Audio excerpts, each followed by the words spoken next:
Jadi udah lumayan banyak juga nih. Udah 31 orang, mantep banget.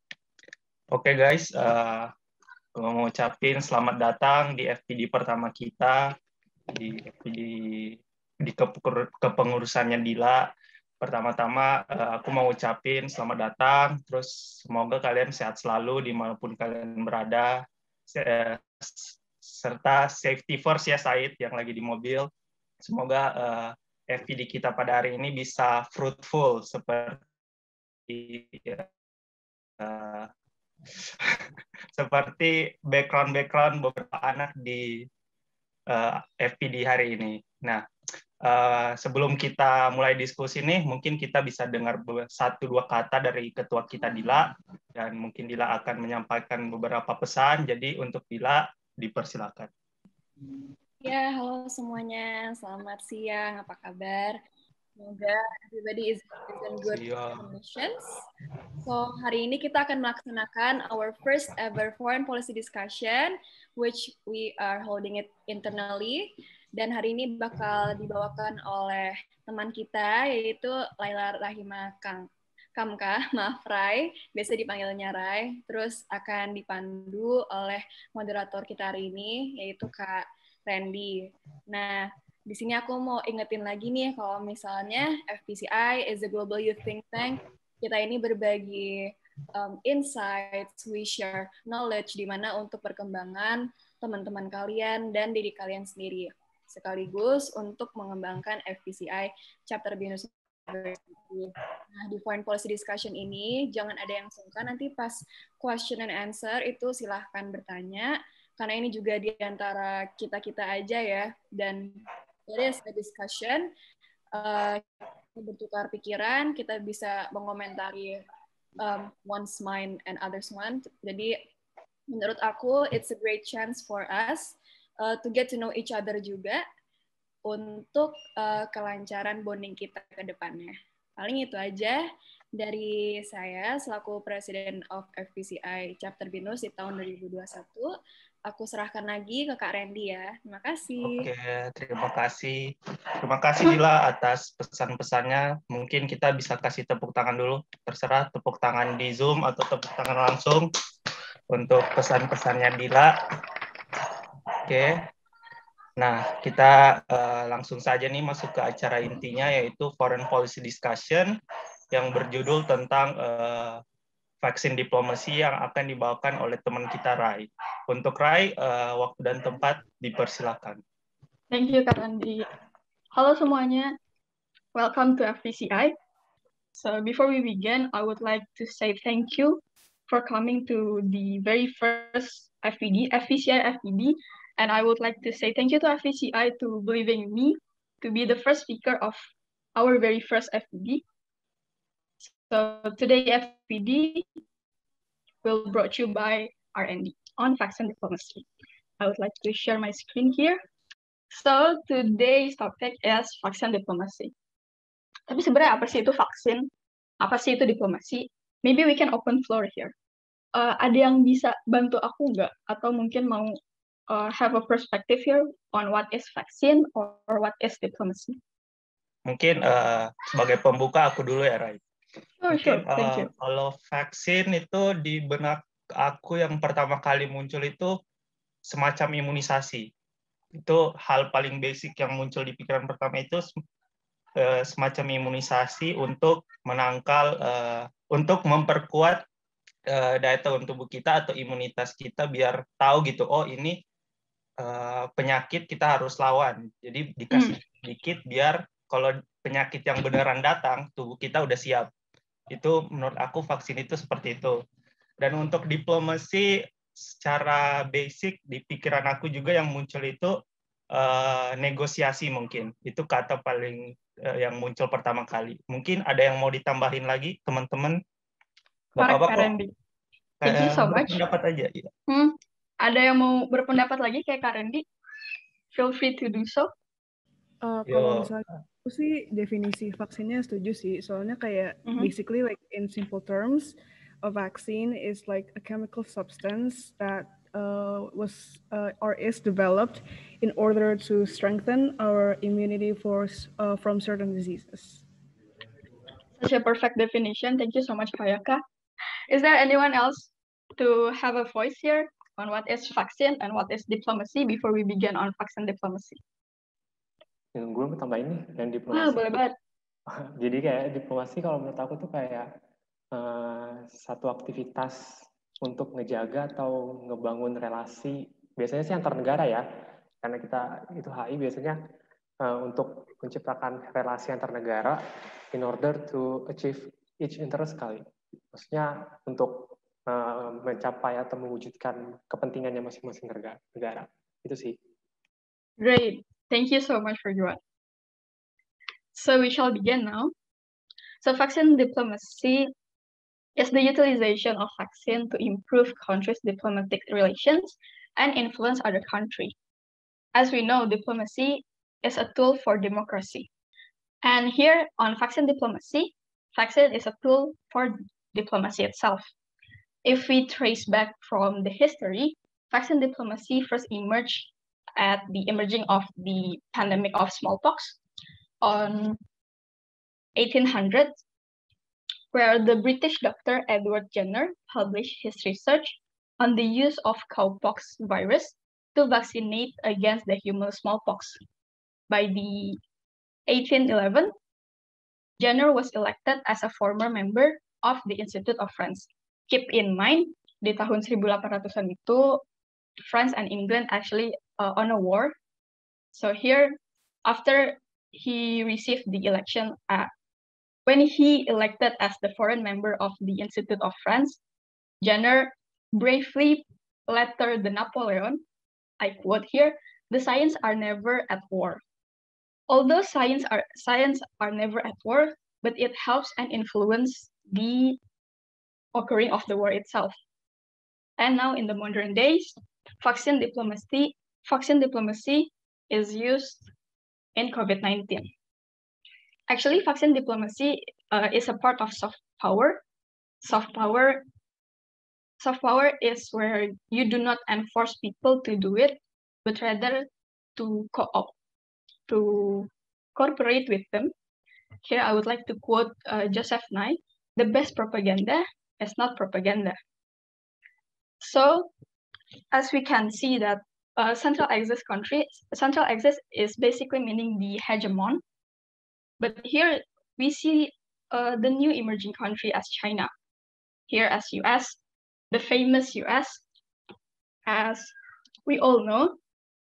But should we still believe in US, since US actually withdrew from the WHO on June 2020, and thankfully for Joe Biden, the election wins, Joe Biden halts the withdrawal. But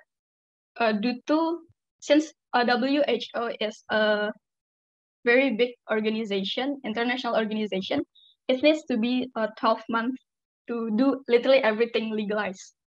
So when US want to withdraw from the WHO, they need 12 months to do so. So that means if Joe Biden want to revise that decision that Donald Trump did on June 2020, he must revise it on June 2021.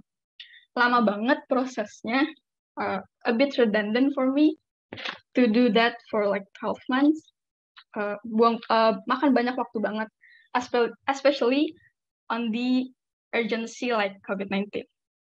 The second central axis here, I will say China.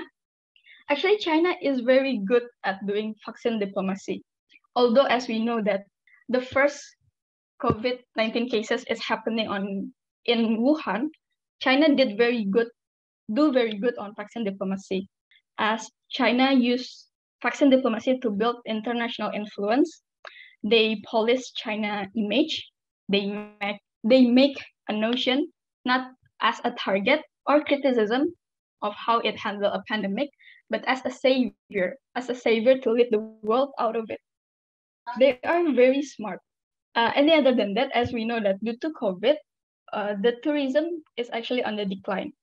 So here, what China do is they streamline visa application for those who have Chinese vaccines. They make it easier for around the world to visit China if they have this vaccine, from China. And then the third one, Russia. Russia with Sputnik V. Sputnik V is a vaccine from Russia, and it is actually the very first vaccine that got published. When the Sputnik V got published, here's a notion that raised up. Has Russia won the battle in global vaccine diplomacy? Because when the first Sputnik V got published on August 2020, it feels like a brief relief for all of us, since at that time, we just got struck by the COVID-19 and we don't know what to do. We don't have a vaccine, we don't know what is COVID, and then suddenly Russia came with Sputnik V.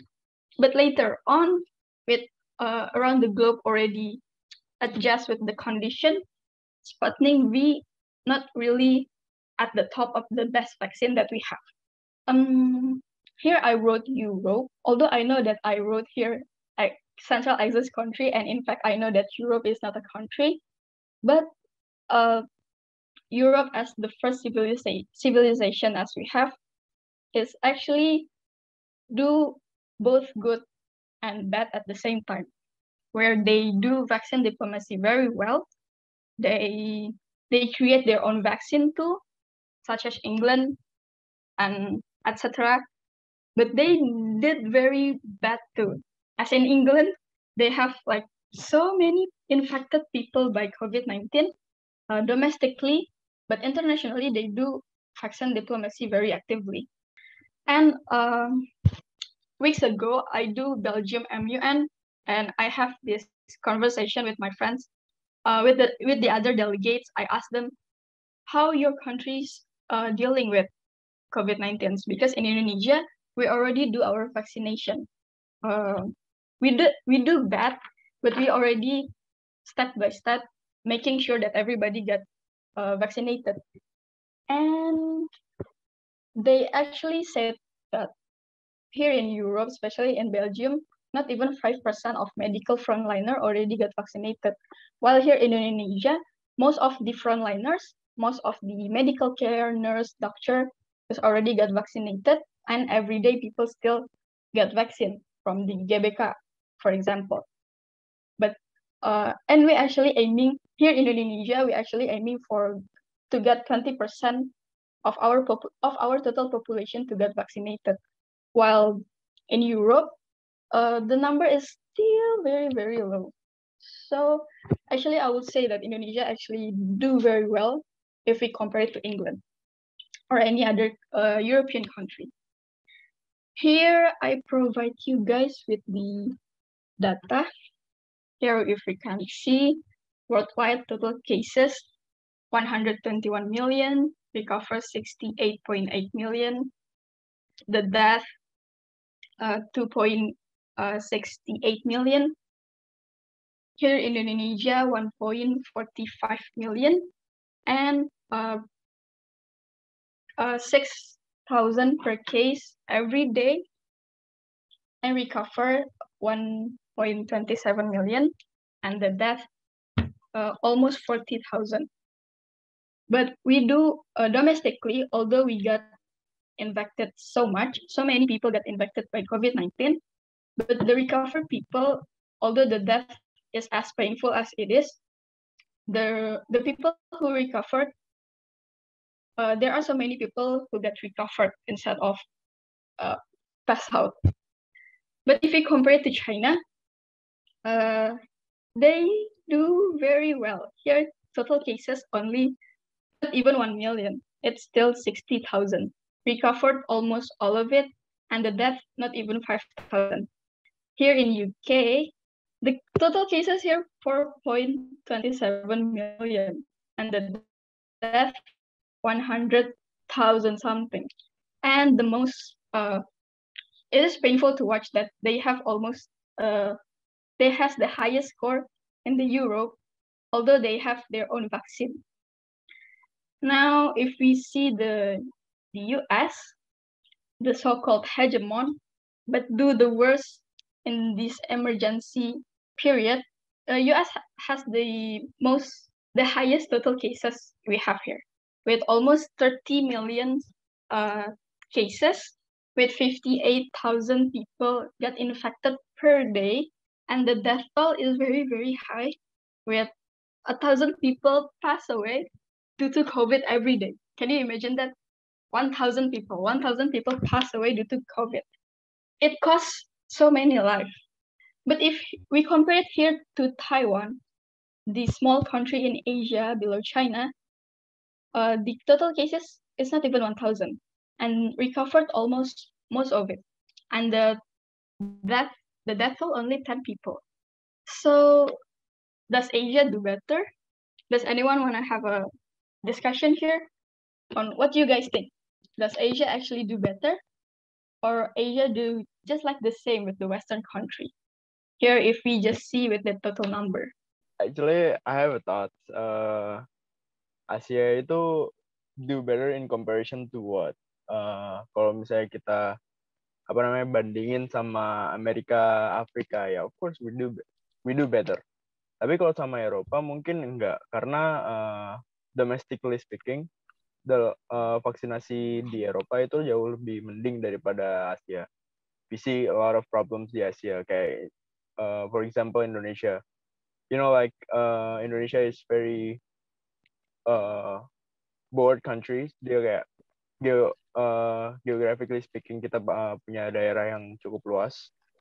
Itu menyulitkan Indonesia untuk memenuhi kebutuhan vaksinasi yang dibutuhkan. Terus ada juga kondisi politik atau kondisi negara dalam masing-masing di Asia, kayak Myanmar itu sangat tidak stabil, dan Indonesia juga punya masalahnya sendiri dengan program vaksinasi yang kurang jelas gitu kan, yang terus tidak memenuhi target gitu.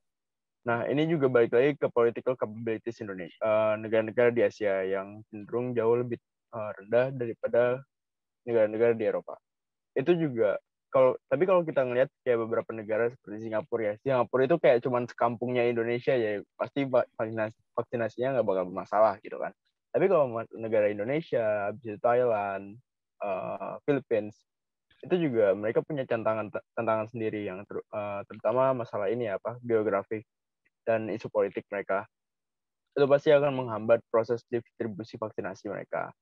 Dan kita juga harus ingat bahwa mereka emang data menunjukkan bahwa mereka emang pembeli vaksin terbanyak gitu. Kita emang paling sering ekspor vaksin gitu. Udah kebiasaan, udah kayak kodratnya negara-negara Asia buat nge-ekspor gitu.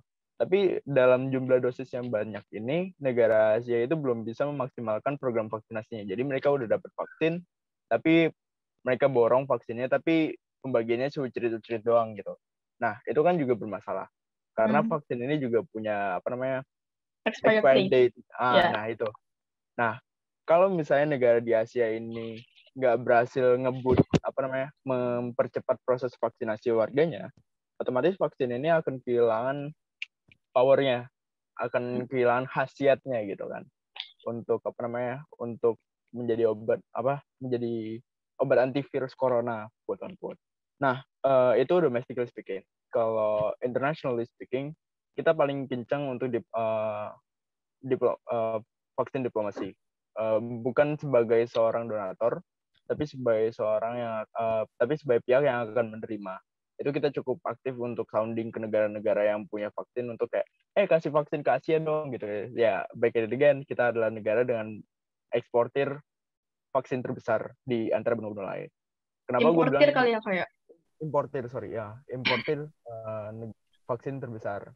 Nah, kalau dilihat dari Eropa sendiri, Eropa juga telat dibanding sama Cina dan Rusia, negara-negara di Eropa dalam vaksin diplomasinya. Kenapa?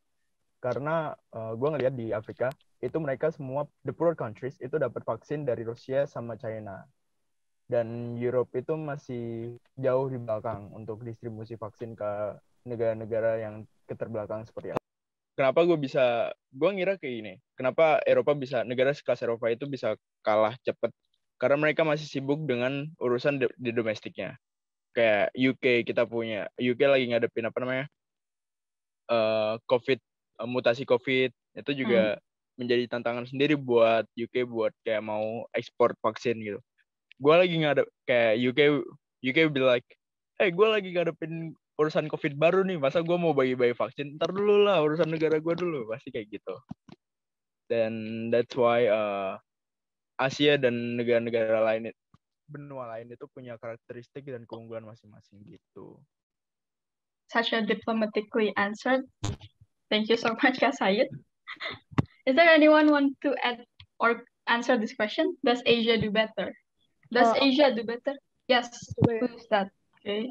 Apa namanya? Kalau menurutku, in a way, Asia has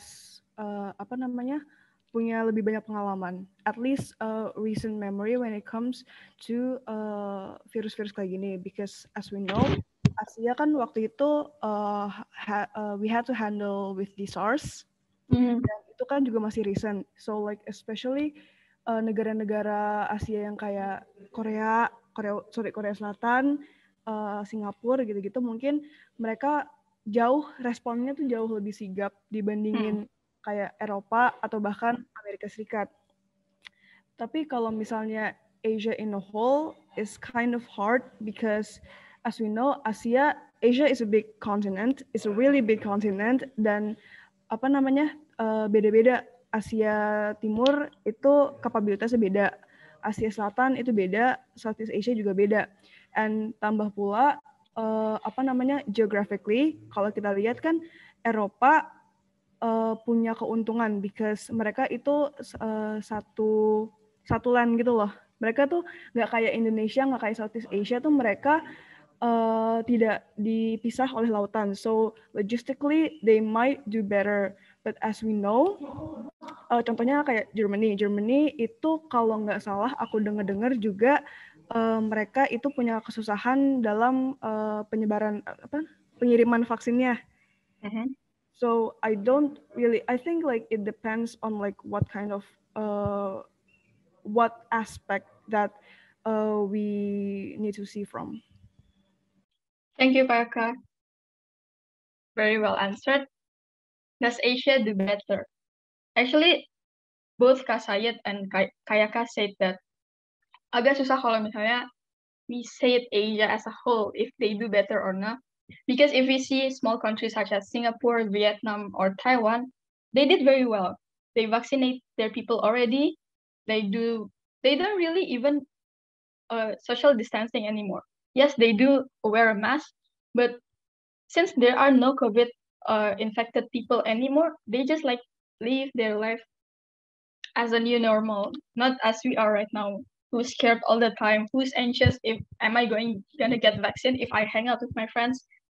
They do pretty well. But if we see countries such as like Indonesia or India or Kazakhstan, COVID struck them pretty hard. So we talk so much on Europe, we talk so much on US, we talk so much on Russia, Africa, but we haven't talked about Indonesia. What does vaccine diplomacy do in Indonesia? How we do the vaccine diplomacy? So here in Indonesia, we actually already have our own vaccine, although we vaccinate our people through Sinovac and any other. Here we have Bio Farma. Bio Farma is already in the shortlist of potential manufacturer of CEPI, COVID-19 vaccine. So we already sent our portfolio to CEPI, which I will explain it later. And Bio Farma will collaborate with South Korea, if I'm not mistaken. We will have our very own vaccine. I think we name it red and white, but I don't know if we gonna tell the word it is called red and white or we call it like in Indonesia merah putih, vaksin merah putih. But it is still in progress. And we do a lot of bilateral diplomacy with any other country who produce their own vaccine. Indonesia collaborates with COVID-19 vaccine candidate, including China and England. China through Sinovac, England to AstraZeneca. Although AstraZeneca is if we see AstraZeneca UK, is actually AstraZeneca accused of prioritizing the UK market. and people is actually dying due to blood clotting. So I don't know if AstraZeneca is safe for Indonesia, since we statistically have so many people who has diabetes, stroke, and any other heart disease that very risky to have this vaccine. And then we also try so hard to get an access to COVAX facility. COVAX facility is including the ACT, COVID-19 Tools Accelerator, WHO, or every organization that I mentioned here is under WHO, CEPI, Coalition for Epidemic Preparedness Innovation, and Gavi, Global Alliance for Vaccine and Immunization. Here, WHO, I'm pretty sure you guys already know. Here, the ACT is the accelerator of Gavi, of the COVAX facility as a whole. And CEPI is for epidemic preparedness. So before COVID, as we know that in Africa, every now and then there is always an epidemic going on, starting with, if we talk about in early on, there is HIV, AIDS, and then Ebola. CEPI did very well on eradicating Ebola. So this is like the best option for us. Gavi is Global Alliance for Vaccine and Immunization. Gavi also works with CEPI. They collaborate in Africa to the immunization, since we all know that Africa is a very poor country. They do immunization, they do vaccinate people. The most recent one is polio. We already eradicate polio. So we are in a good hand, actually. If we talk about domestic level, Indonesia, as Kak Said already stated before, we did very bad. We literally asking for a vaccine, we get it. We get it. In international state, we ask for vaccine, we get it. But then here in Indonesia, the spreadness of the vaccine is very, very slow, that we're almost touched the expired dates. That's the reason why we open GBK as big as possible to gain more people to get vaccinated, no matter who they are, no matter from where they are, because we already almost touched the expiration date. But we do great in international states. But like what? Like here, I present you a picture. So COVAX AMC is COVID-19 Vaccine Advanced Market Commitment, here with the co-chair. Here we can see Ibu Retno, our beloved Minister of Foreign Affairs of Indonesia, standing beside these two beautiful, smart women, Karina, as a Minister of International Development, Canada, Lia, Minister of Health, Ethiopia. We do very well in international stage that we got this position. Here, our minister is a co-chair in COVAX AMX. They believe us to handle this. But what is actually COVAX? COVAX is a supportive platform for research, development, and manufacturing for COVID-19 vaccine candidate. If we see the Gavi and the CEPI, COVAX is ultimately for the COVID-19 only. They negotiate the best price, so they pull the vaccine candidate, they sorted it. So there is no vaccine nationalism. I think I would like to define vaccine nationalism first. Vaccine nationalism is where usually the developed country, the Western country usually, where they secure their own doses for vaccine that will left the other country who don't have that much fund to fund themselves to buy the vaccine, and might the price might be skyrocketed. And here the supported countries, but maybe before that, we shall go to some video. Here's the video of short explanation of how COVAX ensuring global equitable access to COVID-19 vaccine. When the world has safe and effective COVID-19 vaccines, how can we make sure they reach the people that need them most? Today, there are many vaccines in development. Most will fail. For those that could succeed, governments are under pressure to secure supplies for their populations. If governments compete for vaccines, most countries could miss out. This is not only bad for countries that cannot secure their own supplies, it's bad for us all, as no one is safe until everyone is safe.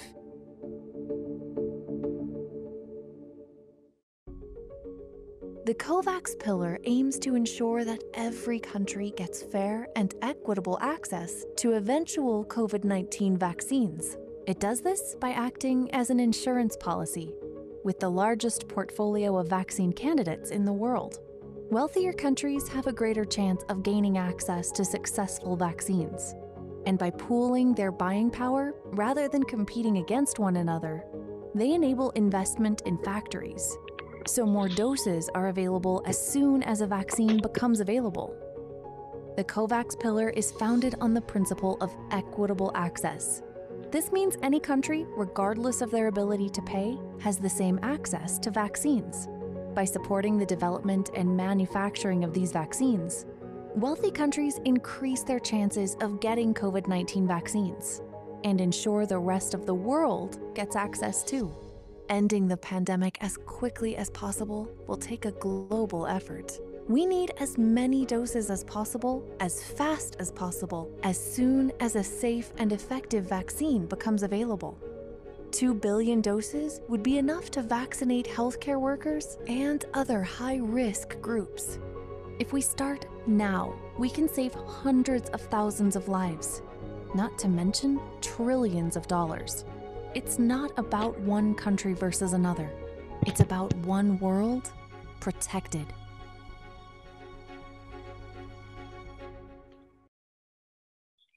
Thank you. That's the video of what is Gavi, what is COVAX, and how we ensure the world that all of us is protected.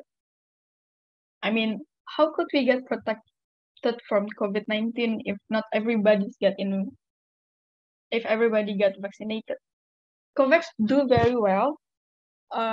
This has actually become a tool for vaccine diplomacy as well, as actually bilateral efforts of vaccine diplomacy is an act of vaccine nationalism, because they just want to secure themselves, right? Not to eradicate, but to limit the bilateral effort from everybody, we can do a multilateral agreement here on COVAX, where they pull the vaccine, sorted it, seek for the best candidate, and everyone can get the best price for each condition. Here, if we can see, the yellow one is the country who got supported by COVAX, which means that we may get a cheaper price. Here we can see Indonesia is one of them. And actually, the country from the north, mostly the western one, is already developed and they have their fund enough, so they can participate they can be the one who support the other country, including Indonesia. But how to secure the world regardless the friction of vaccine diplomacy? Does anyone to have an open mic here? I shall open the floor. How to secure the world regardless the vaccine diplomacy? Because as I already stated before, a bilateral effort is actually the vaccine nationalism. The use of vaccine diplomacy to do the vaccine nationalism, which will harm the whole world, because they just only believe in themselves, not care about the others. How do you guys think? I would like to try, Kak. Oh yeah, sure. Yeah, jadi when we talk about securing vaccine distribution, massive distribution, kayaknya nggak bisa cuma sekedar di level bilateral aja, tapi kita harus enter ourselves to a multilateral discussion. Karena waktu kita ngobrol di tingkat multilateral, it means that many nations are involved in the same time, and we know what is the urgency of these nations. Apakah mereka nanti punya komplikasi kayak masyarakat emang punya penyakit tertentu yang mungkin nggak sesuai menggunakan vaksin-vaksin tertentu, jadi kita bisa alokasiin a little much more doses to them.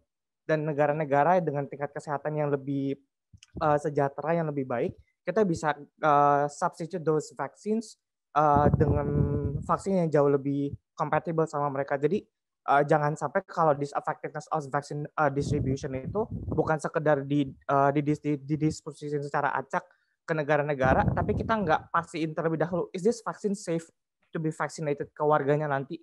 Jangan sampai kita kejar target untuk bisa vaksinin semua, tapi vaksin yang dipakai itu nantinya malah nggak cocok, malah menimbulkan masalah baru.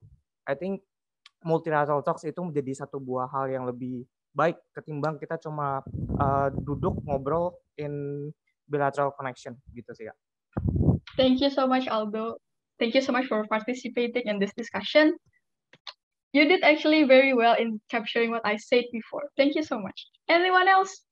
In my opinion, this is very cliche, of course, and I believe what Aldo said has encompasses every important points of what I'm going to say. But if we look at bilateral connections, bilateral agreements and discussions, pasti ada ketimpangan dynamic gitu. Contohnya, Amerika kalau ngobrol sama perusahaan vaksin pasti lebih besar kemungkinannya diterima daripada kalau Vanuatu yang bicara. Contoh.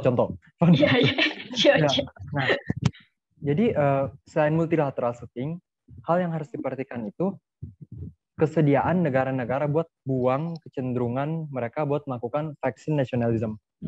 Karena kalau yang aktif cuma negara-negara Afrika, nggak mungkin mereka bakal didengerin sih. Sama mungkin nambahin yang tadi ya, mungkin ini udah agak shift ke level domestik dari pandangan Aldo. Sebenarnya I just want to point out that the capabilities of individual states to gather data, to survey their whole population regarding the rate of people that have diabetes and strokes and other kinds of, there's a huge disparity in this topic. So ya mungkin di multilateral kita bisa baik. Kita perlu dukungan negara-negara yang lebih mampu. Tapi itu sih, sekali lagi, semuanya itu sangat-sangat ideal. Itu kalau dari, perempuan yang gue bisa. Thank you. Pandangan yang sangat ideal dari Rizky. Totally agree with Rizky and Aldo on how we actually should not only bilaterally do vaccine diplomacy, but in a multilateral level also. Anyone else? Unmute yourself. Get engaged with us in this discussion on our very first activity. Mau dong, Ayo. Asik, siapa nih? Oh, oke, Dila. Jadi menurut aku itu kalau yang dikatakan sama Aldo, Rizky itu semuanya udah benar. Terus maybe there's like one thing yang perlu dipastiin lagi tuh bahwa allocation of resources-nya, allocation of vaksinnya. Jadi misalnya negara ABCDE itu udah nih, oke, lo dapat berapa persen, ini sesuai dengan populasi ya. Jadi rasionya adil. Misalkan udah dilakukan seperti itu, tapi gimana sih cara COVAX ini tuh mengalokasikan, mendistribusikan vaksin-vaksin ini secara adil gitu. Jadi selain memperhatikan the health measures-nya in the vaccine, it is a need to get the focus on how they distribute it. Dan menurut aku sih waktu itu juga pernah baca-baca kalau misalnya tuh hal yang paling sulit di sini adalah pas distribusinya juga. Gitu. Tapi di sini mau dari distribusi, terus dari health dan segala macam, kenyataannya adalah the European Union aja tuh udah nge-pre-order lebih dari 2 billion gitu. I mean like in 2021. Waktu itu sempat ada diskusi bersama ambasador dari European Union juga, dia ngaku gitu kalau misalnya European Union tuh udah PO lebih banyak gitu. Tapi tujuan mereka di sini adalah in case nanti bakal ada yang apa-apa, misalnya ada gelombang kedua lagi, we would be ready, dan European Union bisa misalnya kalau ada yang membutuhkan bisa membeli atau enggak, European Union itu membagikan ke negara-negara yang membutuhkan. I think it's it's a matter of politics juga ya, itu jelas banget. Tapi ya itu sih menurut aku friksinya lebih gimana kayak negara-negara yang vaksin nasionalisme ini tuh bisa nutupin kayak kesalahannya mereka juga gitu. So yeah, that's from me. I agree on Gila too. As actually Europe already pulling so many vaccine for themselves while saying that they are willing to help others. There's a bit paradoxical there, actually. Anyone else? Maybe from the Asian perspective, maybe? Or African? Or Middle East? How to secure the world regardless the friction of vaccine diplomacy? Since no one's safe until everybody's safe, right? How we ensure that? Yeah. I would like to say my piece on the question itself. How to secure the world regardless of the friction of vaccine diplomacy? I think the nations or the states with vaccine diplomacy that focuses on bilateral relations focus so much on their national interest, that is to keep their citizens safe and get everything going, the trade, the economy, and everything. However, I think when countries do that, they lack the awareness that that won't happen unless everyone is safe. And so I think the point of how to secure the world is the fact that we need to actually emphasize on the common interest that the world is going to go like normal previous to the COVID pandemic if everyone is going normal. I think we should emphasize more on that, especially with the COVAX distribution as well. Thank you, Helen. Another perspective she brings here. Anyone else? Do you want to edit some more? If you want to edit some more, just unmute yourself. Feel free. This is an open discussion. I really appreciate your participation here. Anyone else? Just want to point out, maybe kalau dihubungin sama Asia, terus kita limitasi ke Southeast Asia, ya mungkin sebaiknya ASEAN lebih aktif lagi sih. Kayak EU kan lumayan aktif ya kalau soal vaksin diplomasi, soal gitu-gitu. Maybe ASEAN could also bring more effort, maybe, ya, something like that. Iya sih. Ini sebenarnya agak irks me a lot. Soalnya the whole PPT here, I don't bring ASEAN at all. Because I don't think ASEAN do that well in vaccine diplomacy. I feel like not worth to talk about. I'm sorry ASEAN. Tapi kayak aku nggak ngelihat we as an ASEAN. I'm sorry. I don't see we as an ASEAN member do that well. Kayak kalau misalnya Europe tadi udah di brings up sama Dila, already secure blah blah blah blah. As an European Union, they already secured that. We as an ASEAN, I don't know. We actually did nothing. We only do talks and not legally binding one, and not really do much of an action. Maybe someone from ASEAN background want to add something about it. Anyone? Yay.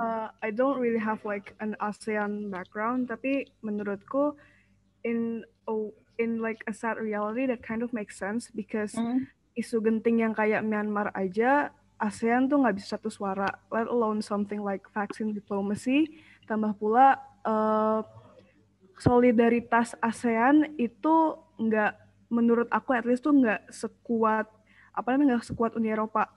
Dan kesadaran to move as a one unit, as in one unit ASEAN itu tuh nggak sebesar Uni Eropa juga. So it's kind of harder for ASEAN untuk nge-push agenda vaksin diplomasi. Itu aja sih. Agree on Kayaka too. Since if we compare it to European Union has the same ideology. While here in ASEAN, we don't have the same ideology. That's the reason we cannot totally support or totally disagree with Myanmar. Mau nambahin? Yes, please. Jadi kalau misalnya dibandingin sama EU, jelas kayak agak susah ya, karena untuk ASEAN sendiri dia ada ASEAN Way, yaitu nggak mencampuri urusan satu negara dengan negara lain. Mungkin itu yang membuat susah ASEAN untuk melakukan vaksin diplomasi dan mengikat legally binding satu sama lain kayak gitu sih menurutku.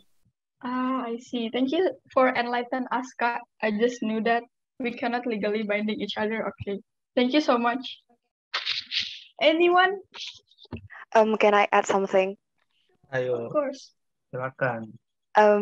aku setuju banget sama tadi yang dibilang sama Kak Kinanti ya kalau nggak salah, about the ASEAN way, that comparing ASEAN with EU, menurut aku itu nggak apple to apple. Apalagi kita ngomongin soal vaccine distribution or vaccine diplomacy. Karena EU sendiri, they have their own parliament, while ASEAN untuk ngejalanin satu hal atau punya satu agenda, we need 10 agrees from 10 countries. Jadi tadi yang kayak kalau nggak salah bilang mengenai masalah Myanmar, yes of course, karena Myanmar is a part of ASEAN, mungkin mereka punya pandangan mereka sendiri, while the 9 countries punya mungkin pandangan yang sama, tapi ketika satu negara ini punya pandangan yang berbeda, itu akan nge-break atau kayak nggak bisa nyatuin kesepakatan di ASEAN untuk ngebentuk satu agenda gitu. Nah, ngomongin si vaksin ini sendiri, sama mungkin halnya dengan masalah Myanmar ini, ketika masing-masing negara ASEAN itu punya kepentingan sendiri dan mereka nggak ketemu yang namanya common interest, kayak yang tadi Helen bilang kan, untuk kita secure the world kita harus punya yang namanya common interest. While in this case of vaccine diplomacy, mungkin negara-negara di ASEAN ini belum menemu titik di mana mereka punya the common interest gitu. I think that's it. Thank you. Thank you so much, Nabila, for bringing ASEAN on how it is not comparable to Europe. Thank you so much, Kak Kinkin and Kayaka too, for bringing ASEAN up. Anyone want to edit something too? Brings new perspective here. Rai, mungkin aku mau tambahin dikit. Boleh, Karen. Oke, siap.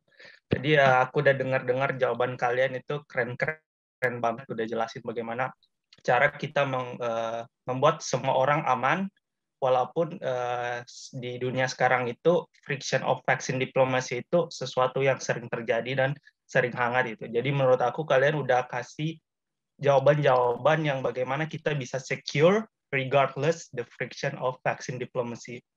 Tapi menurut aku kalau kita memang ingin sepenuhnya secure the world, kita harus ngeberantasin yang namanya friction of vaccine diplomacy itu. Jadi kalian udah ngejelasin tentang bagaimana negara-negara bisa secure the world walaupun ada friction vaccine diplomacy. Tapi menurut aku untuk sepenuhnya secure, kita harus ngeberantasin namanya friction di antara vaksin diplomasi negara-negara penting seperti yang udah dibilang sama Rai tadi, seperti US, China, dan juga Europe, ya, Rusia juga. Jadi menurut aku untuk kembali lagi bahwa vaksin diplomasi, apalagi jika terjadi friction, itu menurut aku sesuatu hal yang harus diberantasin sih untuk biar semua orang aman dengan distribusi vaksin yang ada sekarang ini. Gitu aja, Rai. Agree. Vaccine nationalism. We should abolish vaccine nationalism. Actually, the whole discussion, no one actually brings US up unless Kak Randy. Bahkan Kak Randy tadi cuma sekilas doang. I actually love that because itu kayak vivid evidence that actually US is no longer in the debate anymore. They're just in, mereka udah kayak jatuh gitu karena COVID cases-nya tinggi banget. Okay, we shall go to the next slide. Since no one is safe until everyone's safe, we already talked about this, eradicate vaccine nationalism, equal vaccine doses each countries. I believe that through these three, we can eradicate the friction of vaccine nationalism. But actually, since the discussions went very well, I'm actually thinking that gimana kalau misalnya vaksin per kontinen gitu. But it is actually also hard because everyone's travel around the globe no matter their continent. So we can come to conclusion here that no one is safe until everyone is safe. That's the end of my presentation. Here's the trigger question to stimulate the debate. Trigger question 1, actually, why is vaccine diplomacy beneficial in the long term? I don't really like that if we entertain this first question, because vaccine diplomacy will always be there if there is a pandemic. So yes, it will be in a long term, but it can not be in use if there is no pandemic, if we don't have something to be vaccinated about, or we cannot do vaccine diplomacy. But the second question of the first, from the first number, how it will affect the global structure, we shall entertain this one. How will vaccine diplomacy affect the global structure?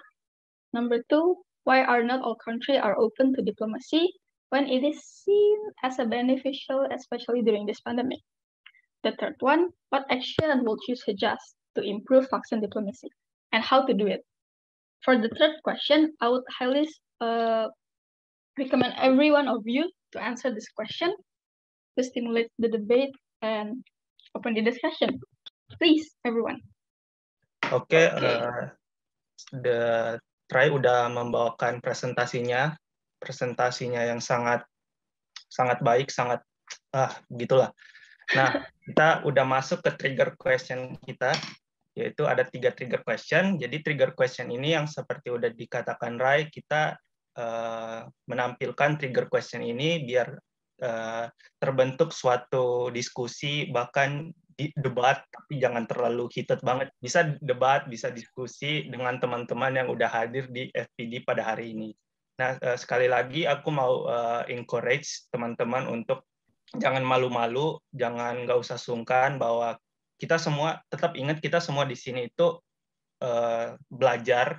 Tidak ada yang lebih pintar daripada si A lebih pintar dari si B, tidak ada. Jadi kita saling memberikan informasi apa yang kita tahu, dan teman-teman bisa kasih apa yang misalnya aku tidak tahu, seperti itu. Jadi kita bisa saling berbagi, nggak usah minder, nggak usah malu-malu, share aja opini kalian, tidak ada benar dan tidak ada salah. Jadi dipersilakan untuk diskusinya dimulai.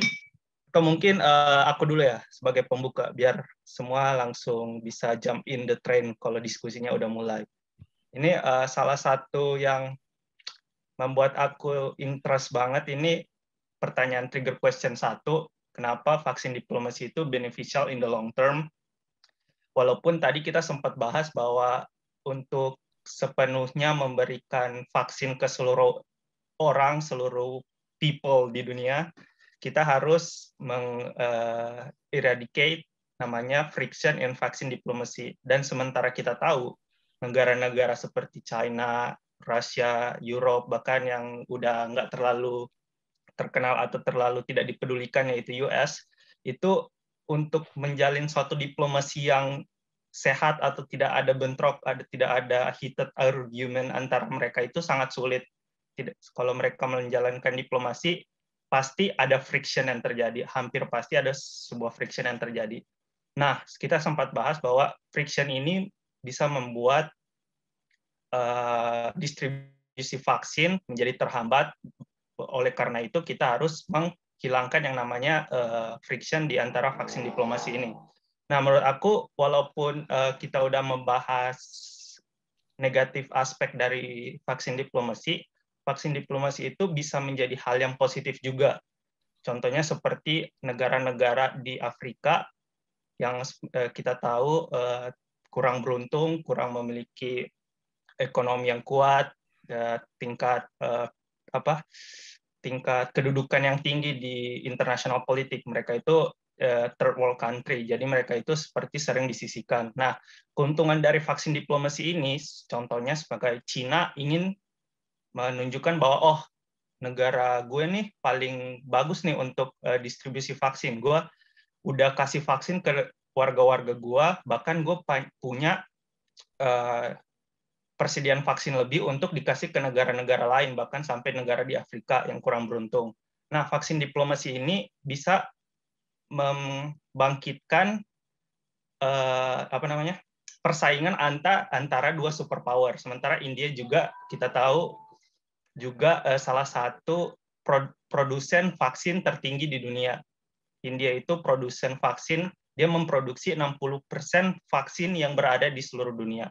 Jadi itu salah satu hal yang dibanggakan oleh India. Nah, persaingan ini tentu menguntungkan negara-negara yang kurang beruntung tersebut. Jadi mereka kayak, ya udahlah kalian mau buktikan yang mana nih? Mana yang lebih kuat, India apa Cina? Nah, gitu kan. Jadi pas India kasih negara, misalnya ini deh, Kongo deh, salah satu negara miskin di Afrika. Kongo mendapatkan vaksin dari India. Nah, itu Kongo bisa aja dia mancing Cina juga seperti ini. Cina, India kasih vaksin nih ke gue, lu nggak mau kasih nggak? Pasti Cina dengan egonya sebagai dia mau jadi seorang superpower di kancah internasional, pasti dia bilang, oh, gue pasti kasih lah, gue kasih lebih dari India deh. India kasih berapa? 100.000. Gue kasih 200.000, 300.000 deh. Nah, itu salah satu yang bisa menguntungkan negara-negara, terutama negara-negara yang kurang beruntung di Afrika. Nah, jadi kita bisa ketahui dari konteks ini bahwa vaksin diplomasi itu memiliki aspek yang positif gitu, tidak hanya sebagai sumber dari friction antar dua negara. Jadi aku mau buka dari situ untuk teman-teman bisa buka lagi diskusinya, kalian ingin memberikan opini apa tentang masalah vaksin diplomasi ini. Oke guys, silakan diskusinya dimulai. Aku nambahin Kak. Oke, nambahin yang Kak Randy soal vaksin diplomasi. Sebetulnya menurutku pribadi sih vaksin diplomasi ini justru menjadi ruang terbuka gitu, khususnya bagi negara-negara superpower. Bahkan organisasi internasional kayak WHO pun memohon-mohon bukan hanya tentang produsennya siapa, tapi supaya negara-negara maju atau negara-negara superpower itu nggak beli overdose gitu, nggak beli overdosis, supaya negara-negara kecil yang kayak di Afrika, yang kayak di Kongo segala macam itu bisa kebagian. Jadi secara kasat mata vaksin diplomasi ini menjadi kayak senjata buat negara maju. Misal kalau diasumsi di pendidikan itu juga misal Australia ngasih beasiswa banyak ke Indonesia khususnya buat pegawai negeri sipil atau pejabat-pejabat tinggi itu semata bukan karena mereka mau ningkatin pendidikan atau show off pendidikan mereka, tapi ada maksud mereka di balik itu. Entah perumusan kebijakannya mereka yang nanti pro ke Australia atau menguntungkan Australia. Nah, vaksin diplomasi ini aku rasa lebih lama-lama bisa arah ke negatif, tapi di sisi lain juga negara kecil bisa memanfaatkan sisi positifnya gitu, Kak. Such an extended knowledge I see from Josan. Okay. Thank you so much, Josan. Thank you, Josan. Thank you. Anyone want to disagree or agreeing? Ya, nggak apa-apa. Or add? Aku mau coba nambahin dari Karendi tadi nih, yang soal saya bisa. Oke.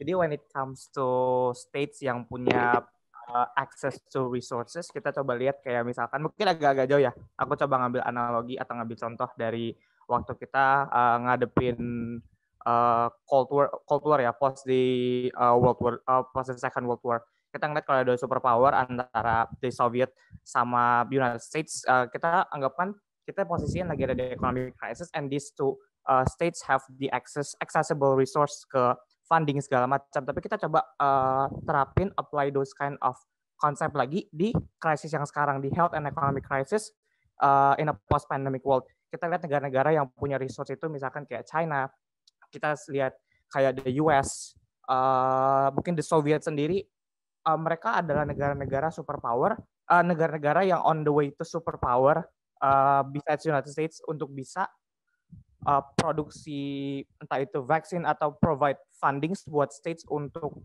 rebuild their own growth post the pandemic world. Dan ini bakal jadi kesempatan buat superpower ini untuk nyari nih backingan baru atau nyari support baru dari state-state yang lebih kecil. Jadi ini bakal jadi panggung, this crisis time will be a stage for these states, for the superpower states untuk tunjukin their capacity gitu, yang mungkin bakal jadi a long term allies nanti ke depannya kalau misalkan sewaktu-waktu bakal ada entah itu global ada some sort of ketidakstabilan lagi in the future gitu. Oke, kayak ini apa quote investment ke negara ya? Boleh. Ya, itu thank you Aldo, thank you juga Said udah berkomentar.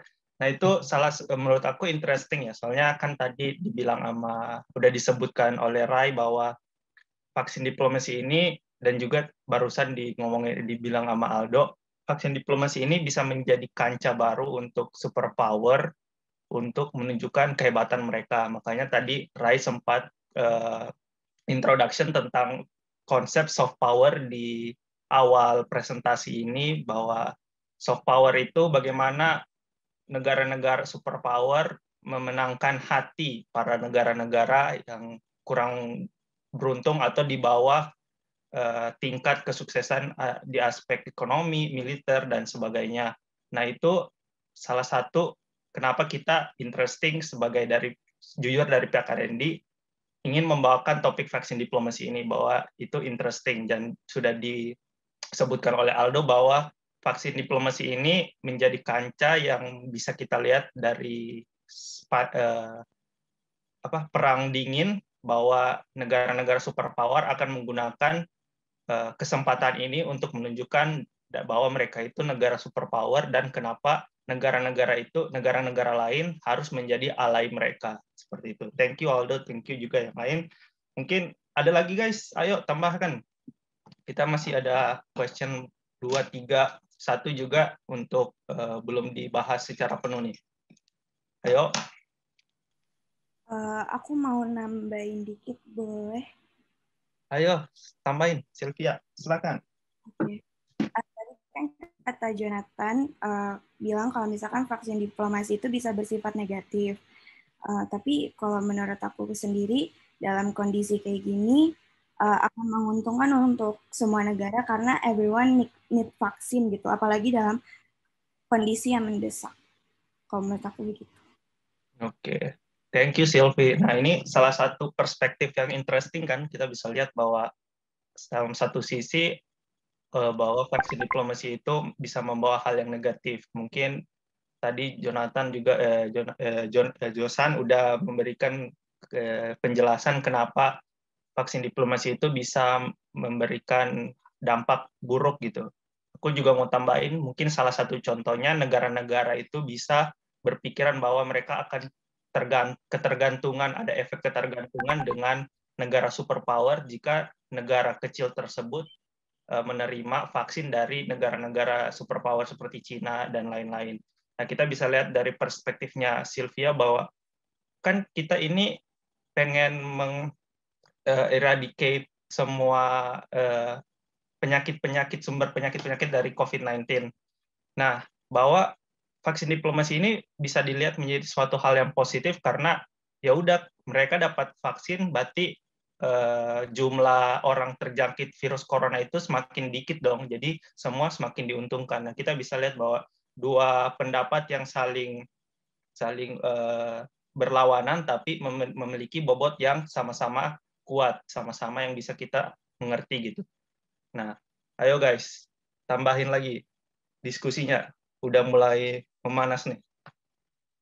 Aku ini sih, saya bukan ini banget sih, cuman kayak mau emphasize aja that like I agree kata Kak Randy kalau misalnya with vaksin diplomacy itu tuh negara-negara besar like the wealthy and rich countries itu they have a very big leverage on the smaller and weaker countries. Kalau misalnya contoh nyatanya aja, misalnya kayak when it comes untuk kayak investasi pendanaan kayak WTO, Amerika gitu-gitu, itu aja mereka pasti mau ada syarat-syaratnya. Kayak lo harus gini, baru kita kasih duitnya.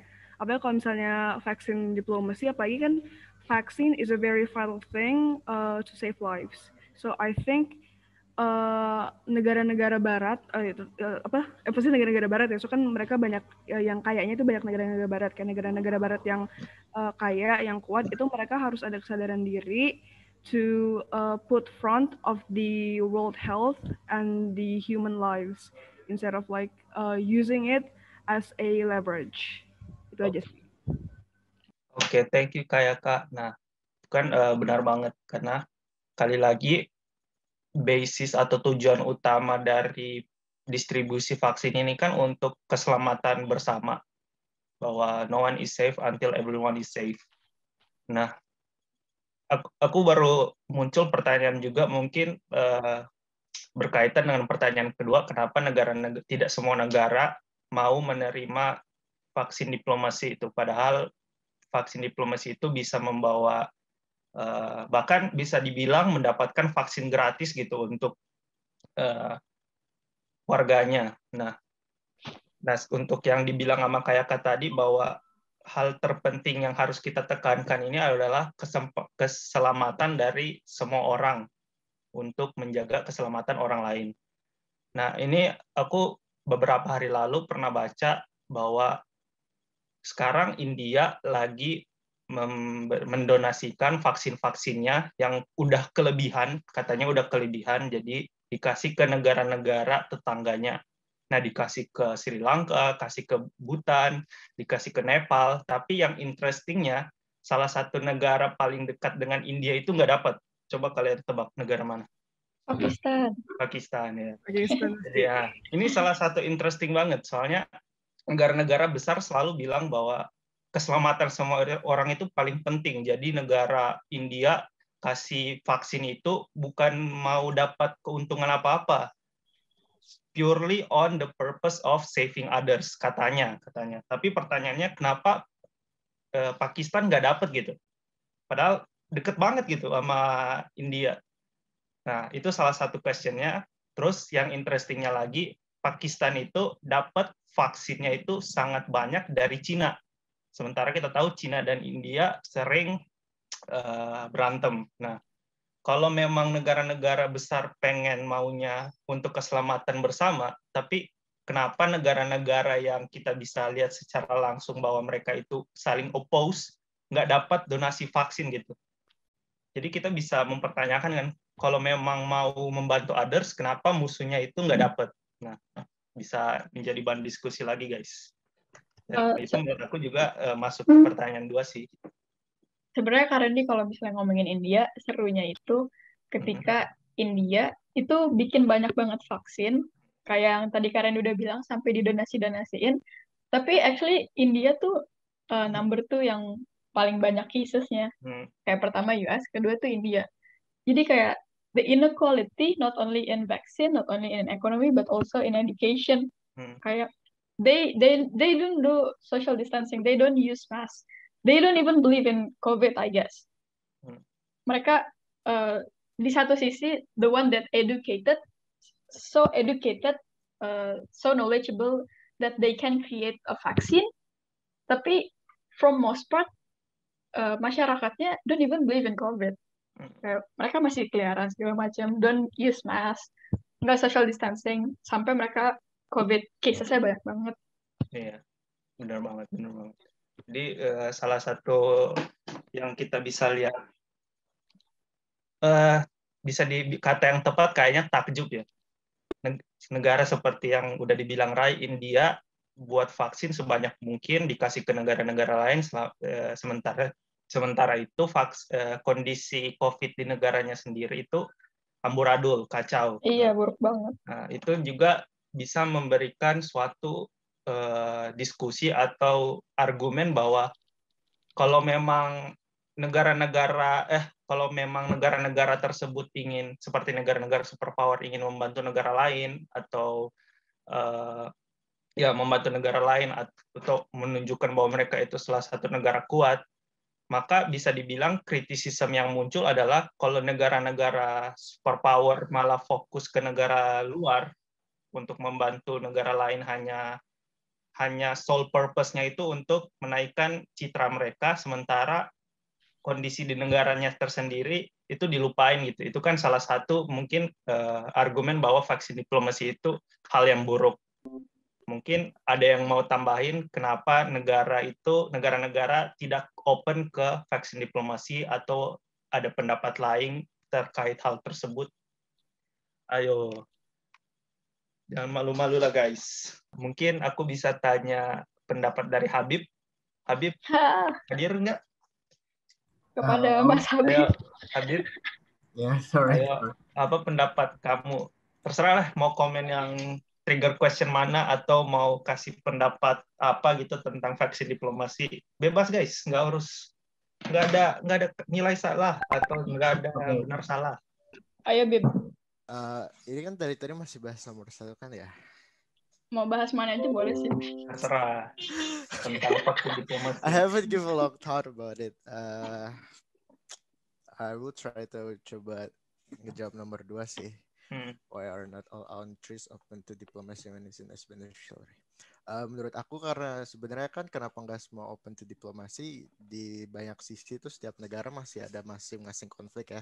As others can be seen through diplomacy in vaccine as a competitive way, even though it is harusnya juga provide for beneficially for all countries in the world. However, some still see it as a competitive, especially negara maju that their competitors such as US and China. I think still doesn't know much about it, but they can see in this past problem and conflict, such as when Trump administration of USA pulling back from World Health Organization, and even though after the Trump administration, it was said that Joe Biden would try to make a good diplomacy with China, if I'm not mistaken, but it is still unsure so far right now with what's happening in each of countries. Aku baru gitu aja sih thought-nya. Thank you banget Siddiq for bringing US up.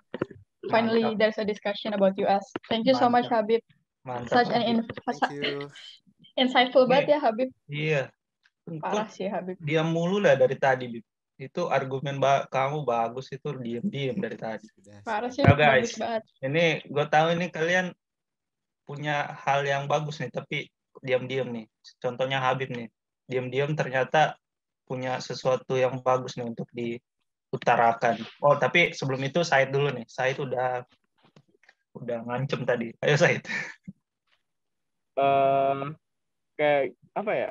Kalau dipikir kenapa nggak semua negara buka vaksin diplomasi? Well, balik lagi ke domestic affairs mereka kayak gimana. Ada beberapa negara yang lagi fokus perang kayak South Sudan itu juga mereka lagi fokus ke perang kan. Myanmar juga, I don't know. Mereka benar-benar open for vaksin diplomasi atau kayaknya lagi nggak kondusif gitu. I don't even know ada negara yang mau ngasih vaksin ke negara yang lagi di cope gitu. It's quite apa ya, kayak cukup dipertanyakan gitu anjir. Dan sama ada beberapa negara yang juga nggak mampu beli, yet nggak masuk ke list priority dari negara-negara mampu untuk di-donate vaksinnya. Jadi paling 2 faktor itu. Yang pertama kayak isu negara domestik sama isu keuangannya. Di mana negara-negara miskin ini, negara tidak mampu ini itu nggak masuk ke list prioritas negara yang punya vaksin atau negara produsen vaksin. Itu sih dari gue. Thank you, Kak Said. Safe drive. Nice. Thank you. Said carpool discussion. Oke. Ada lagi nggak guys? Ayo, bebas dong. Kalian bisa kasih opini kalian tentang vaksin diplomasi apa aja.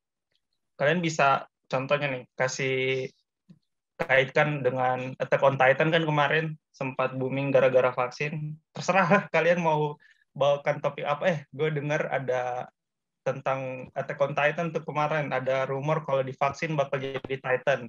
Terserah kalian bisa bawa itu. Tapi ya kalian hubungkan lagi dengan vaksin diplomasi. Contohnya mungkin kalau kita hubungin dengan Attack on Titan, kan ada rumor kemarin kalian pasti tahu kalau disuntik vaksin katanya bakal jadi Titan, sampai Kemenkes bilang perhatian ini disuntik vaksin tidak akan menjadi Titan. Nah, Titan Sinovac.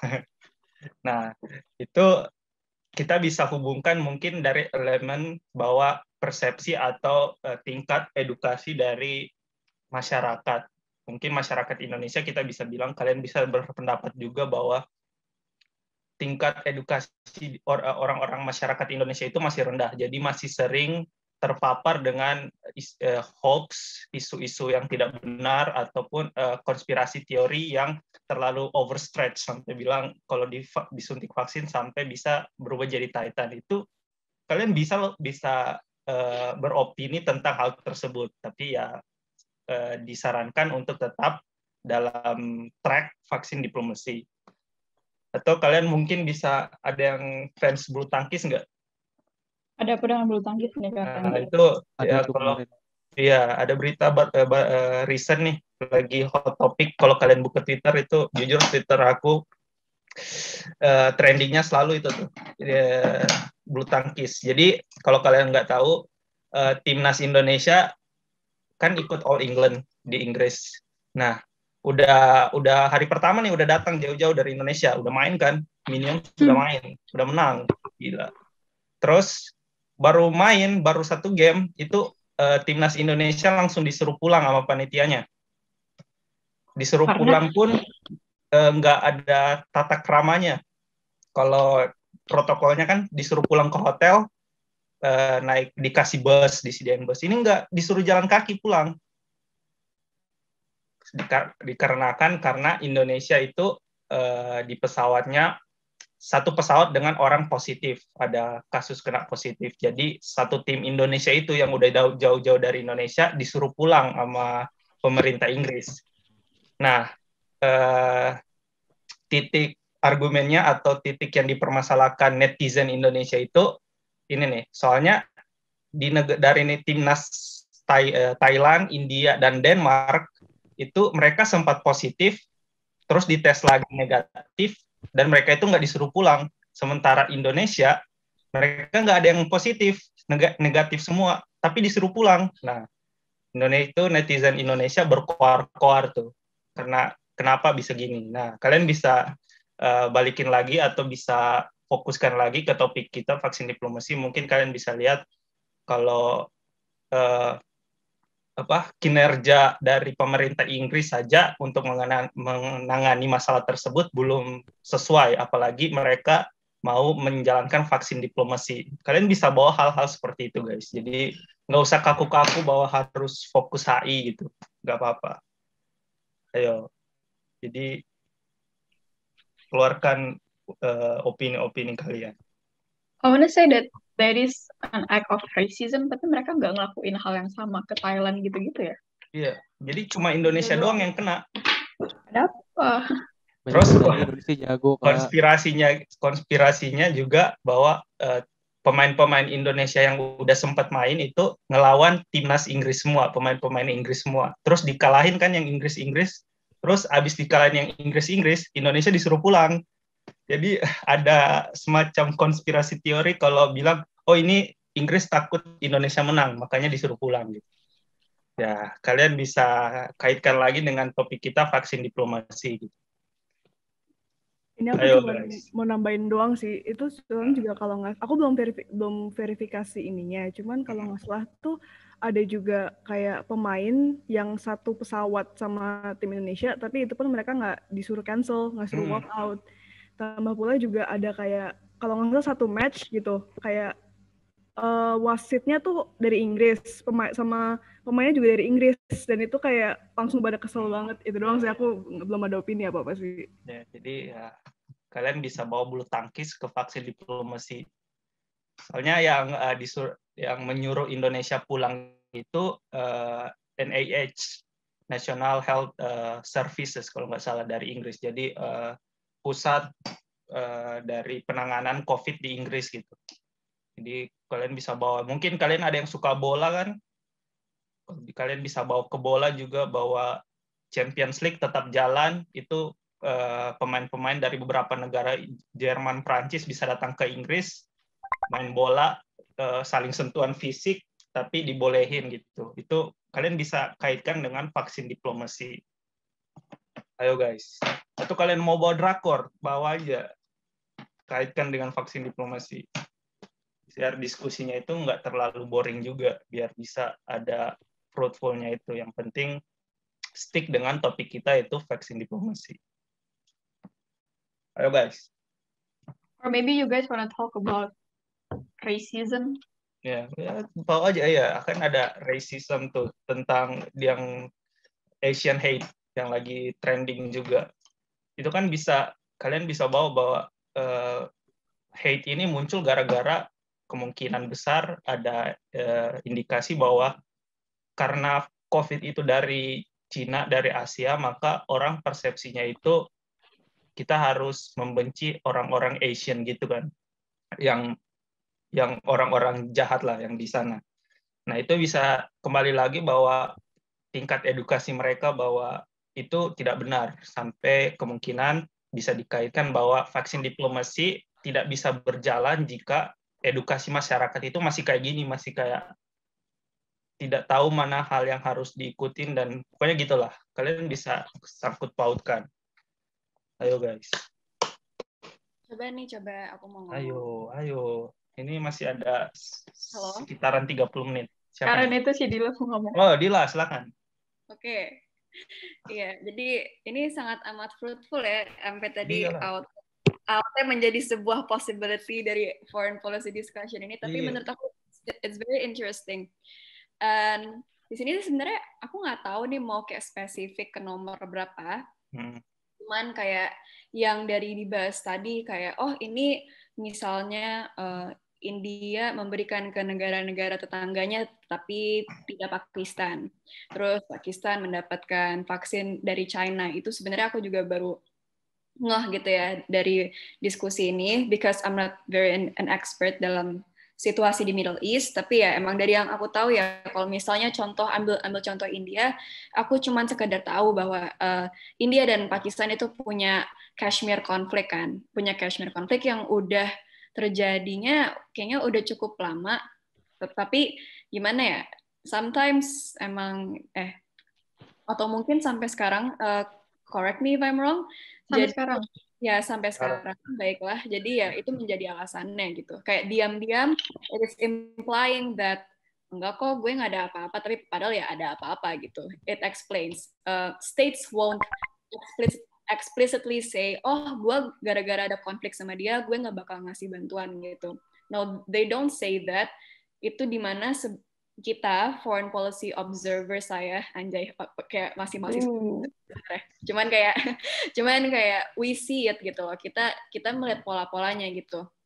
Jadi sebenarnya kalau dikatakan bahwa we need equitable vaccines to the international community, however jangan lupa bahwa setiap negara, kalau apalagi realistiknya itu pasti mau nge-pursue their domestic politics, terus juga memikirkan consequences yang mereka punya gitu. Dimana kita semua belum tentu, maksudnya kayak kita semua nggak tahu pasti ini apa. Kita nggak tahu pasti apa sih yang diinginkan oleh suatu negara. Kayak sebenarnya Indonesia tuh maunya pursue apa sih gitu. Maunya pursue ini cuman kayak belum ke achieve. Terus kayak US pun juga gitu. Mungkin ya banyak banget hal-hal yang blunder gitu ya dalam politik internasional. So ya ini just to remind you guys that pasti semua negara punya interest-nya masing-masing, di mana itu bakal nge-affect ke diplomasi apapun itu. Terus dalam hal ini diplomasi vaksin. Nah, diplomasi vaksin ini kan ditanyain nih, kalau misalnya beneficial banget, kenapa nggak dilakuin sih? Nah, itu kembali lagi berarti ke negara masing-masingnya. Berarti kalau negara X tidak melakukan diplomasi dengan negara Y gitu, walaupun katanya berteman lah, terus ada di international organization yang sama lah, di mana mengatakan bahwa kita nggak bakal selamat kalau semuanya selamat, tapi member-member ini masih masih rebellious lah gitu. Itu pasti dipengaruhi sama interest negara-negaranya masing-masing. Terus gimana sih cara nge-improve-nya? Cara nge-improve vaksin diplomasi ya sebenarnya luas banget ya kalau ngomongin hal itu, karena banyak banget negara yang melakukan vaksin diplomasi juga, terus banyak sekali konflik yang terjadi, and how to do it itu sebenarnya dibantu dengan adanya COVAX. Setidaknya ada adalah pedoman kita, ke pedoman di dunia internasional kalau kita harusnya tuh kayak gini, ideally-nya kayak gini. Tapi apakah dilakukan? It's a matter of it's a matter of real situations, and it's a matter of time juga sih. Itu paling kalau dari saya. Kasih. Okay. Thank you, Dila. Thank you, Dila. Very insightful. Maybe Dila wanna add about New Zealand condition maybe. Oh, New Zealand. Maybe. Oh ya, jadi ya saya cukup ngefans ya sama New Zealand. Current situation maybe. Soalnya aku baru nonton TikTok. Terus ada dokter dari New Zealand, terus dia bilang kayak, kemarin gue baru pakai masker, sekarang mau ditaruh di lemari lagi karena udah 0 cases. I was like, nice flex. Gila, nge-flex banget ya. Nice flex. Ya, talking about New Zealand itu kayak surga di dunia ya, teman-teman. Yeah, truly, man. Tapi ya, ini yang pengen aku bilang sih. Mengenai nomor 2, kenapa tidak semua negara itu open to diplomacy? Itu bisa diefek dari konflik, tapi bisa diefek oleh leadership juga. Leadership dalam sebuah negara tuh penting banget.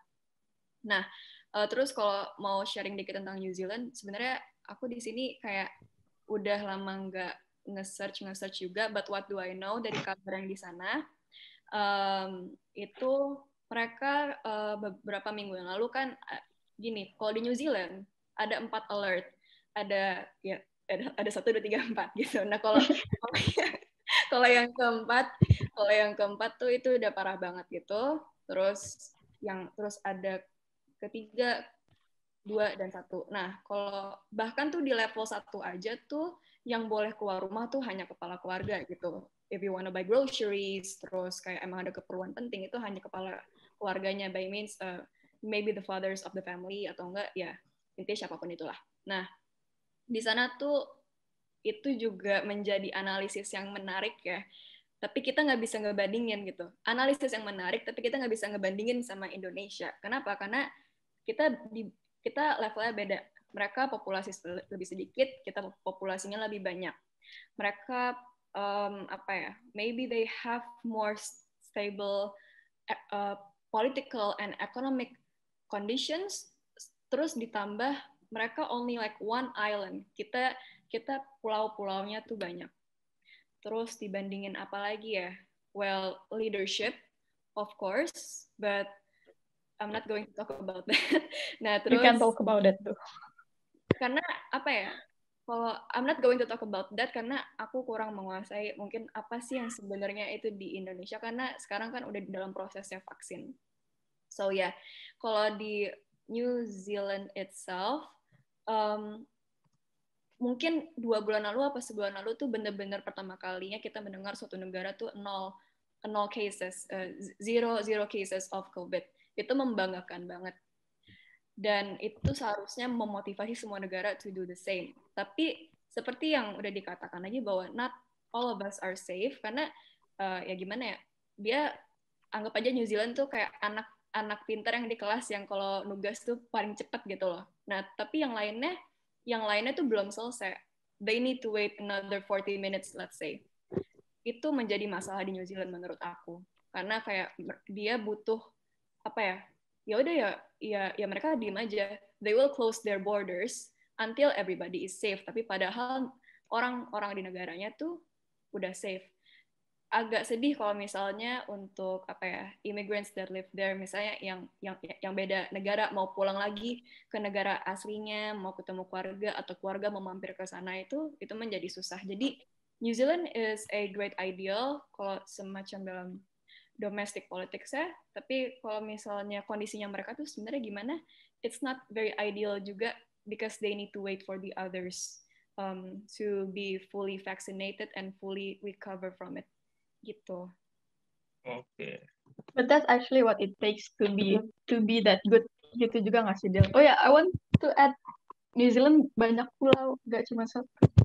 Oh iya sih. Tapi itu makanya pulau-pulau di sekitar New Zealand tuh kayak misalnya Tuvalu itu tuh the Pacific Islands gitu. Yes. Tapi emang kalau ngomongin satu pulau Selandia Barunya itu ada 2 deh ya. Ada 2 gede.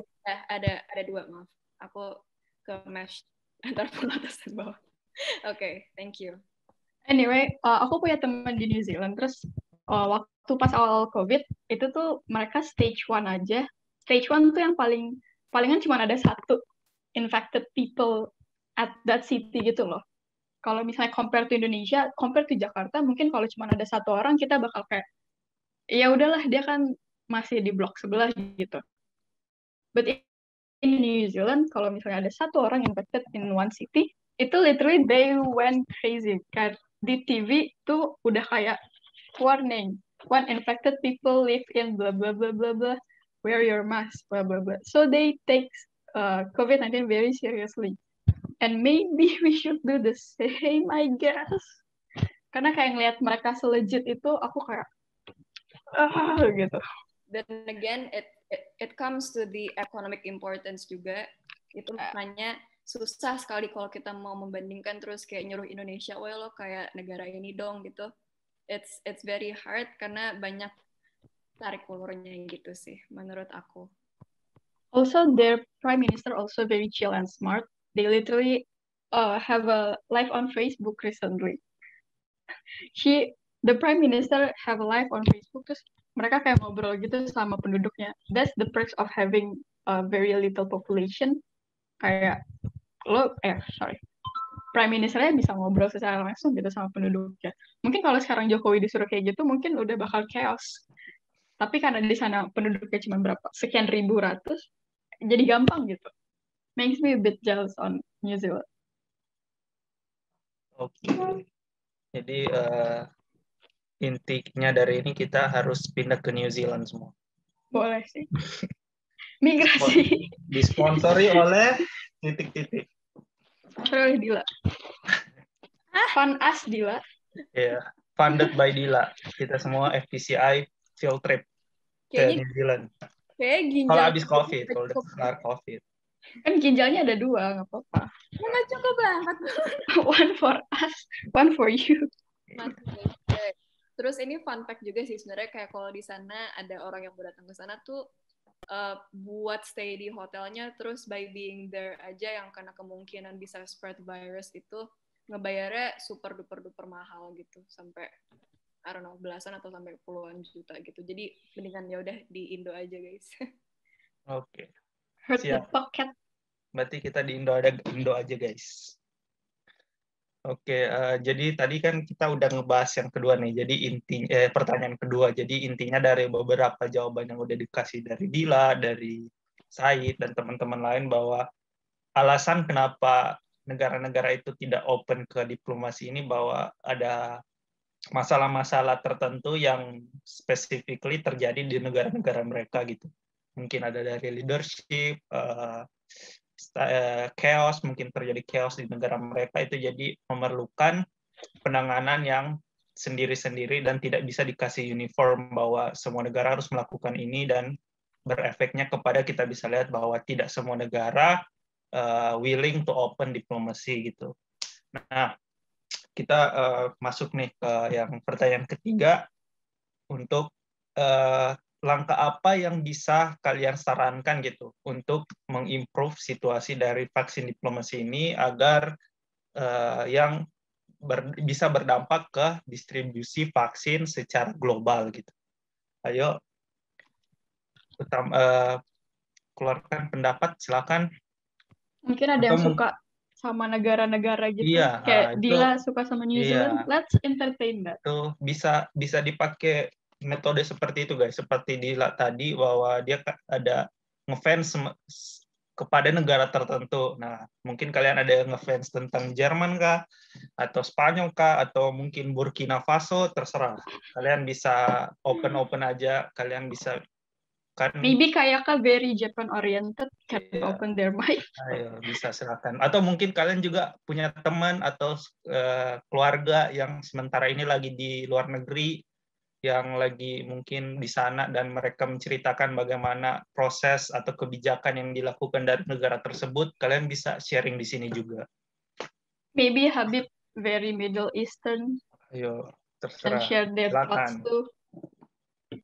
Or Fidel maybe on how vaccine diplomacy affects the palm oil industry. Iya, itu Fidel ngefans jauh banget ke sana.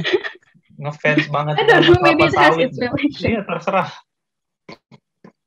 Lu bisa sangkut pautkan bahwa Indonesia itu pasar kelapa sawit Indonesia itu di EU. Nah, EU sementara lagi ngenolak kelapa sawit gara-gara environmental concern. Nah, bawa dah ke vaksin diplomasi, terserah Del. Ayo Del, share your thoughts Del.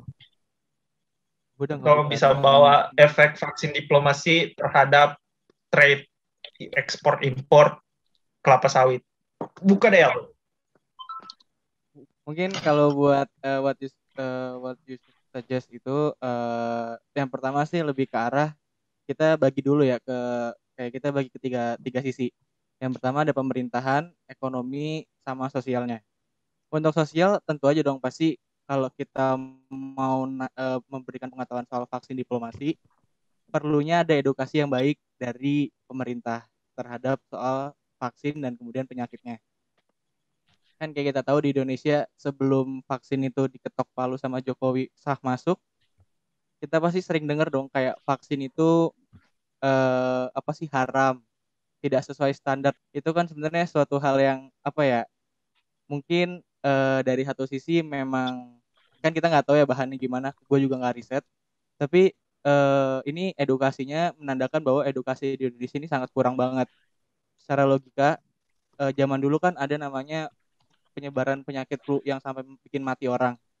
Kok dia nggak komen di zaman itu tapi sekarang dikomen. Nah itu mulai ada edukasi yang kurang di Indonesia. Perlunya ada edukasi. Terus kalau di ekonomi sebenarnya ekonomi Indonesia itu udah mulai bangkit lagi dari tahun pertama kita kena COVID.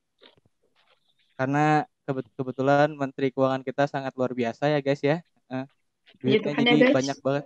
Betul, jadi sangat berputar dan kita sering lihat mungkin di media sosial kita adalah orang-orang pamer foto saham. Pamer foto saham. Jadi kita udah mulai ada switching, kita udah mulai ada ganti prospek kita ke depan, bukan lagi kayak kita buka toko, suruh mereka datang beli kita, tapi kita udah mulai dari rumah. Itu dengan cara online dan juga dengan cara saham dan kawan itu secara nggak langsung naikin profit Indonesia. Untuk di pemerintahan, otomatis vaksin diplomasi ini sebagai kunci mayor bagi Indonesia dan semua negara.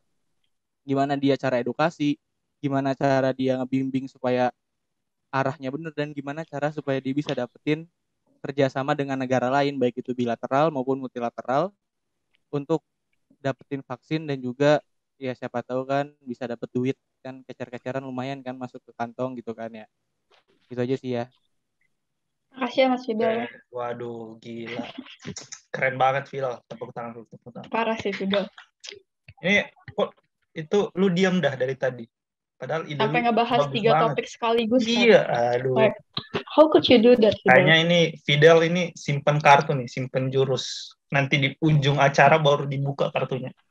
Pas lagi evaluasi gitu ya. Iya, kasih jurus ampuhnya nanti muncul di penghujung acara. Aduh. Oke, itu sangat mantap sekali dari Fidel. Kalian mau nambahin lagi nggak sebelum kita tutup? Ini sangat disayangkan diskusi kita udah mulai di ujung akhir hayat. Karena udah mau jam 4, tapi kalau kalian mau sih ada yang mau kasih pendapat, mungkin terakhir. Ayo. Aku mau nambahin dong. Ayo, boleh. siapa tuh? Siapa tuh? Nah, mungkin untuk improve vaksin diplomasi, untuk improving vaksin diplomasi bagi negara-negara yang nggak mau kerjasama, misalnya negara-negara yang berkonflik, mungkin kayak itu agak susah ya. Tapi mungkin kalau misalnya kepala negaranya nih mau untuk nurunin ego mereka atau nurunin harga diri kasarnya, itu mungkin mereka bisa berdiplomasi sih. Misalnya tadi kan kayak India sama Pakistan kita seperti bawa kan. Nah, aku barusan tuh kayak beberapa hari yang lalu tuh aku baca katanya tuh Pakistan udah mau minta vaksin ke India, yang dimana India di sana pun mau ngasih for free. And I think di sana kalau misalnya kepala negara itu mau untuk menurunkan the ego demi keselamatan rakyatnya, I think that would be great gitu. Ya sih. Thank you so much, Tina. Thank you, Tina. Jadi sangat baik dari apa yang disampaikan oleh Tina. Jadi intinya bahwa inti dari diskusi ini kemungkinan besar kalau kalian mau aplikasikan ke dalam hidup kalian bahwa berantas ego. Ego itu tidak baik, guys. Harus humble ya, biar cooperation, pertemanan, serta diplomasi antar sesama mahasiswa, rekan-rekan sependuduk Indonesia itu bisa jalan. Oke, udah mulai. Maybe before end the session, I would like to say several things. Oke, nih Fidel udah ganti background aja nih. Thank you so much, guys, for participating in this session. I'm very delighted to have a fruitful discussion with you guys. As the very first speaker, this is my first time speaking here in FPCI too. This is actually one of my dreams, and you guys make it come true. Thank you so much for believing me to be the first speaker for FPCI First FPD. I wish we can have another fruitful debate on next time. If you guys have a question or wants to maybe have a conversation or discussion later on with me, please just do so. Feel free to contact me through my social media, maybe through Line or IG. Thank you so much. I give it the floor back to Karendi. Thank you. Sekali lagi terima kasih kepada Rai yang telah memberikan presentasi yang sangat magnifico, yang sangat luar biasa ya, sampai diskusinya itu berjalan lancar. Bahkan sebelum trigger question kita udah memiliki beberapa diskusi yang berjalan secara fruitful gitu. Sekali lagi terima kasih. Mungkin kita bisa kasih tepuk tangan untuk Rai. Mantap. Sekali lagi thank you Rai untuk presentasinya, dan sayangnya kita udah di penghujung acara, udah mau selesai kegiatan FPD kita pada hari ini. Mungkin sebelum kita berpisah, kita foto-foto dulu guys, secara tradisi. Asik foto. Sebelum berpisah foto-foto dulu guys. Jadi silakan dinyalakan kamera. Arendi Salak. Ini Salak. Nah, ini mohon diaktifkan kameranya biar bisa berfoto. Dan untuk sesi foto, Beb, open cam, Beb. Ayo, buka open cam. Oke, untuk sesi foto akan aku serahkan ke pihak McD, Mutiara ya, yang bakal foto. Ya, oke. Mutiara, oke. Mutiara, dipersilakan aba-abanya. Oke, semuanya udah ready ya? Ya, oke. 1, 2, 3. Oke, ganti gaya. 1, 2, 3. Oke, is it enough? Dah? Oke, udah puas guys? Atau mau gaya bebas? Atau mau apa lagi? Sekali lagi. Oh, sekali lagi. Oke. Gaya bebas dong guys. Atau mau bumerang? Bisa nggak bumerang? Agak susah ya bumerang. Nggak bisa ya. Oke, foto aja deh. Oke, 1, 2, 3. Oke. Ya, susah. Oke, udah. Oh, oke. Udah. Waktu udah menunjukkan pukul 15.57, artinya kita harus berpisah. Sekali lagi terima kasih guys sudah datang ke FPD pertama. Semoga apa yang kita bahas hari ini bisa diaplikasikan ke kehidupan kita sehari-hari, bisa dipakai di perkuliahan, pokoknya bisa fruitful untuk kedepannya.